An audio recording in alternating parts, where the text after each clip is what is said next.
Shay, you know, when I tee it up that way, that Jalen Hurts has been to 2 Super Bowls in 3 years, I think it's really a fair question. Do you feel like we unfairly criticize him?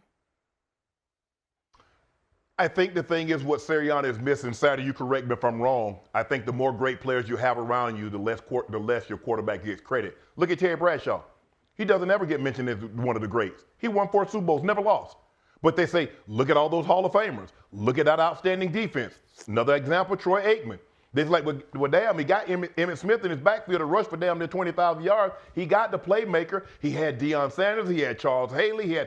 So the more great players you have around you, I think the less credit you get. The reason why we gave Tom Brady so much credit because we was looking at him and he didn't have a top flight receiver. Were they very good for that system? Absolutely. But when they left and went elsewhere, they didn't.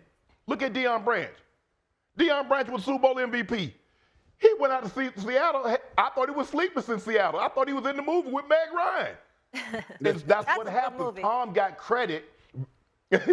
Tom got credit because you looking at that roster, it's like, well, dang, these guys couldn't play anywhere else but New England. So I just think that's the thing, is because Jalen does what is asked.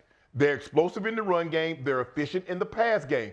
But they're saying we need to see him like have to carry a team throwing the football. But that's not how they're built. You can't blame him for Howie Roseman building a roster and them calling plays according to the talent that they have. So, yes, maybe he does, but this is not new. If you go back and check history, you look at the quarterbacks, look at the ones that they felt had the greatest talent around them, Troy Aikman, Terry Bradshaw, they never got the credit that I felt they rightfully deserved. I think he gets unfairly criticized, and I think it's especially this year, I think he was criticized more than in the past, and people kind of attacked him because of Saquon Barkley and the way this offense played, yes. and they limited. But it is unfair, and here's why I would say that.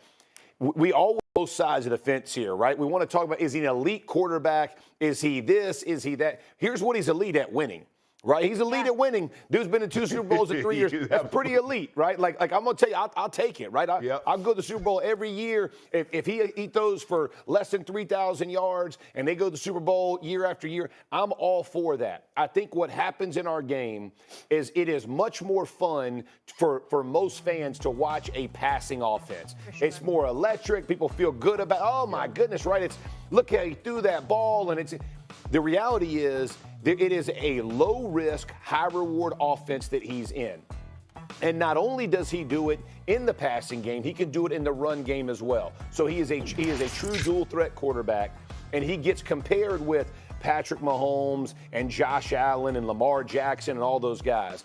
And the difference for him and these other guys, he's been to 2 Super Bowls, right? Lamar, Josh aren't because of the division they're in with Mahomes. And unfortunately, they're going to run into that buzzsaw, and until somebody knocks him off, that's going to be the conversation. But he is definitely over-criticized. Can he win? I got exhausted on here talking about, can he win if they shut down Saquon Barkley? Well, most teams aren't going to shut down Saquon Barkley, but he can still win. Exactly. And you saw what he did. It's not going to cost you the game either. When you talk about some of those sexier quarterbacks, then you're worrying about losing the turnover battle as well. He plays within a system. And listen, I'm an offensive lineman. I love team guys. Yeah. This dude plays. Here's the difference. When he threw for 68 yards or whatever it was in the playoffs, and on Get Up, we're making fun of it, and Greeny's talking about how many yards in or how many feet he threw for instead of yards. Josh Allen threw for 127 that same week, but they beat Lamar Jackson. But we don't talk about it like that, right? Because you do as a quarterback what it requires to win, and he's unfairly criticized because of the, quote, other quarterbacks he's being compared to. The dude wins, and that's all that really matters in the NFL. You're wrong. I'm right. You're wrong. And dare I say, you're being a bit sensitive. Let me break. I hope you do. Let me break it down for you, and I'm gonna help you out here. Shannon, put Shay up on the screen, please, because you know what? Not speaking to you directly, but just using you as an example for the rest of the world, Shannon. Why don't y'all do away with your podcast? Why don't you do away with your shows? Do you have any idea, Jeff Saturday, how brilliant you are talking football? how would anybody know if you didn't have something to talk about? How would anybody know if we didn't ask the damn questions? Do you want people talking about the sport or don't you? No, I'm being very, very serious here. Understand what I'm talking about. People go to the war. How do these sports get so popular?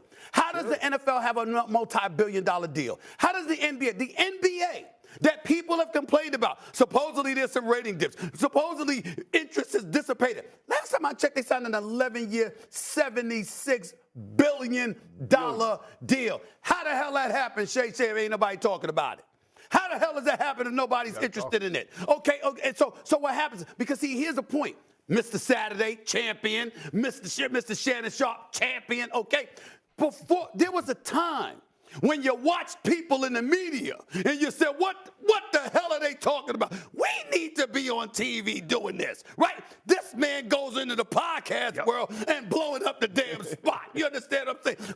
It's got to a point where Shannon Sharpe is comfortable calling himself Oprah or Barbara Walters. I mean, that's what we're talking about here. And damn it, I'm with you, brother. Keep saying it. Keep doing it. You understand what I'm saying? Just Saturday, all of a sudden, people looking at it. Damn, he really knows something about football. Duh, you think? You understand what I'm saying? You got people like yourself educating folks about the sport. Somebody comes across and they say, hey, this is what I'm seeing. This is what I'm thinking. Jalen Hurts right here. Since week 5, the Philadelphia Eagles have run the ball more than anyone in the NFL. Sure. And they've thrown the ball the least of anybody in the NFL. Why?